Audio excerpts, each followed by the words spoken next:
اب اسیر ختم نبوت امیر شریعت پورے قلندرانہ جاہ و جلال اور ایمانی جرت و وقار کے ساتھ کمرہ عدالت میں داخل ہوئے۔ سرفروشان احرار نے پورے ہائی کورٹ کو اپنے حصار میں لے رکھا تھا۔ عدالت کے دروازے پر ہزاروں فدائین ختم نبوت اور شمع ناموس رسالت صلی اللہ علیہ وسلم کے پروانے نعرہ زن تھے۔ نعرہ تکبیر، اللہ اکبر، تاج و تخت ختم نبوت زندہ باد، مرزائیت مرد آباد۔ امیر شریعت نے عدالت کے دروازے پر کھڑے ہو کر ہتھکڑیاں فضا میں لہرائیں اور ہاتھ سے اشارہ کیا، کہیے کیا حکم ہے، دیوانہ بنوں یا نہ بنوں؟ حکم ہوا خاموش، تمام مجمع ساکت و جامد ہوا۔ امیر شریعت عدالت میں داخل ہوئے۔ خاتون حضرت سید عطاء اللہ شاہ بخاری رحمۃ اللہ علیہ کو عدالت میں کیوں لایا گیا، یہ واقعہ ہم ابھی آپ کے ساتھ شیئر کرنے والے ہیں۔ خاتون حضرت واقعہ کچھ اس طرح سے ہے۔ خاتون حضرت سید محمد کفیل شاہ بخاری مارکہ حق و باطل کے نام سے حضرت امیر شریعت سید عطاء اللہ شاہ بخاری اور جسٹس منیر کا ایک دلچسپ اور ایمان افروز مکالمہ بیان کرتے ہیں۔ فرماتے ہیں 1953 کی تحریک ختم نبوت اپنے شباب پر پہنچ کر میل بہی اختتام تھی۔ تحریک کی قیادت اور ہزاروں کارکن جیلوں میں بند تھے۔ عدالتی تحقیقات کے لیے جسٹس منیر اور ایم آر کیانی پر مشتمل کمیشن لاہور ہائی کورٹ میں سماعت کر رہا تھا۔ خاتون حضرت جسٹس منیر متعصب قادیانی نواز تھا۔ وہ علماء کو کمرہ عدالت میں بلا بلا کر بے عزت کر رہا تھا۔ تحریک ختم نبوت کو احرار احمدی نزاع اور فسادات پنجاب کا نام دیتا تھا۔ اسلام کو موضوع بحث بنا کر علماء کا مذاق اڑا رہا تھا اور اپنے قادیانی آقاؤں اور محسنوں کو خوش کر رہا تھا۔ لیکن ایک دن وہ اپنی ہی عدالت میں پکڑا گیا۔ اس نے قید تحریک تحفظ ختم نبوت امیر شریعت سید عطاء اللہ شاہ بخاری رحمۃ اللہ علیہ کو عدالت میں طلب کر لیا۔ حکومت نے بیان داخل کرانے کے لیے امیر شریعت کو سکھر جیل سے لاہور سنٹر جیل منتقل کر دیا۔ محترم ناظرین، پیشی کی تاریخ پر امیر شریعت اور ان کے قیدی رفقا کو سخت پہرہ عدالت میں لایا گیا۔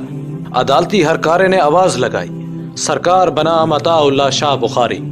محترم ناظرین، اب اسیر ختم نبوت امیر شریعت پورے قلندرانہ جاہ و جلال اور ایمانی جرت و وقار کے ساتھ کمرہ عدالت میں داخل ہوئے۔ سرفروشان احرار نے پورے ہائی کورٹ کو اپنے حصار میں لے رکھا تھا۔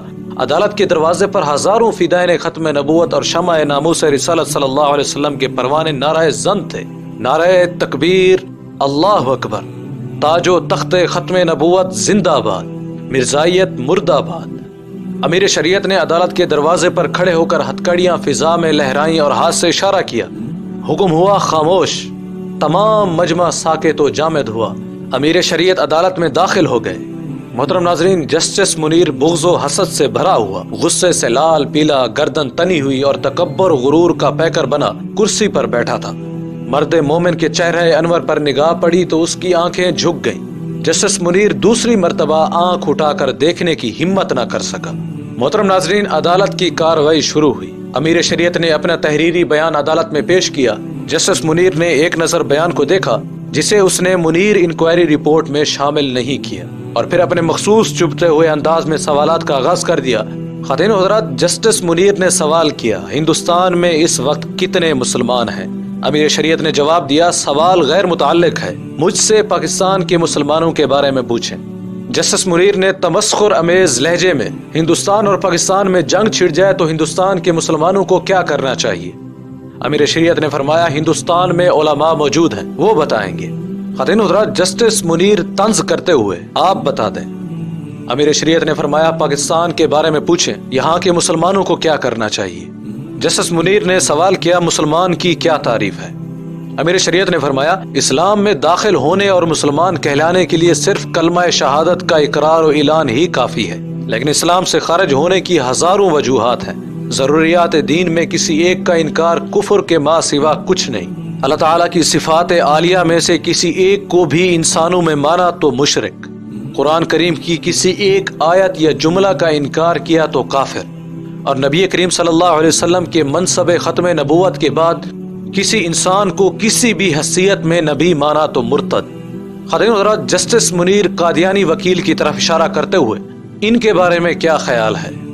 امیر شریعت نے فرمایا، خیال نہیں عقیدہ ہے جو ان کے بڑوں کے بارے میں ہے۔ محترم ناظرین، مرزائی وکیل نے سوال کیا، نبی کی کیا تعریف ہے؟ امیر شریعت نے فرمایا، میرے نزدیک اسے کم از کم ایک شریف آدمی ہونا چاہیے۔ جسٹس منیر بدتمیزی کے انداز میں، آپ نے مرزا قادیانی کو کافر کہا ہے؟ امیر شریعت نے فرمایا میں اس سوال کا آرزو مند تھا۔ کوئی 20 برس پہلے کی بات ہے، یہی عدالت تھی جہاں آپ بیٹھے ہیں۔ یہاں chief justice mister justice Douglas Young تھے، اور جہاں مسٹر کیانی بیٹھے ہیں یہاں رائے بہادر جسٹس رام لال تھے۔ یہی سوال انہوں نے مجھ سے پوچھا تھا، وہی جواب آج دہراتا ہوں۔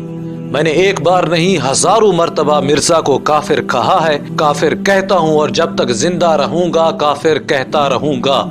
یہ میرا ایمان اور عقیدہ ہے، اور اسی پر مرنا چاہتا ہوں۔ مرزا قادیانی اور اس کی ذریت کافر و مرتد ہے۔ مسلمہ کذاب اور ایسے ہی دیگر جھوٹوں کو دعوی نبوت کے جرم میں قتل کیا گیا۔ محترم ناظرین، جسٹس منیر غصے سے بے قابو ہو کر دانت پیستے ہوئے، اگر غلام احمد قادیانی آپ کے سامنے یہ دعویٰ کرتا تو آپ اسے قتل کر دیتے۔ امیر شریعت نے فرمایا میرے سامنے اب کوئی دعویٰ کر کے دیکھ لے۔ محترم ناظرین، حاضرین عدالت، نعرہ تکبیر، اللہ اکبر، ختم نبوت زندہ باد، مرزائیت مرد آباد، کمرہ عدالت نعرے سے لرز گیا۔ جسٹس منیر نے بکلا کر کہا توہین عدالت۔ امیر شریعت نے جلال میں آ کر فرمایا توہین رسالت۔ محترم ناظرین، جسٹس منیر دم بخود خاموش، مبہوت، حواس باختہ، چہرہ زرد، ہوش انکا، پیشانی سے پسینہ پوچھنے لگا۔ عدالت امیر شریعت کی جرأت ایمانی اور جذبہ حب رسول صلی اللہ علیہ وسلم دیکھ کر سکتے میں آ چکی تھی۔ امیر شریعت نے گرج دار آواز میں پوچھا کچھ اور؟ جسٹس منیر پریشانی میں بڑبڑاتے ہوئے میرا خیال ہے ہمیں مزید کچھ بھی نہیں پوچھنا چاہیے۔ عدالت برخاست ہوتی ہے۔ وہ صداقت جس کی بے باکی تھی حسرت آفرین۔ محترم ناظرین، امیر شریعت سید عطا اللہ شاہ بخاری رحمۃ اللہ علیہ کا یہ مکالمہ آپ کو کیسا لگا؟ اس کے بارے میں ہمیں کمنٹس میں ضرور بتائیں۔ انشاءاللہ سید عطا اللہ شاہ بخاری رحمۃ اللہ علیہ کی زندگی کے اوپر مزید ویڈیوز انشاءاللہ ہم اپلوڈ کریں گے۔ اگر یہ ویڈیو آپ کو اچھی لگی تو اسے لائک کریں اور شیئر بھی کریں۔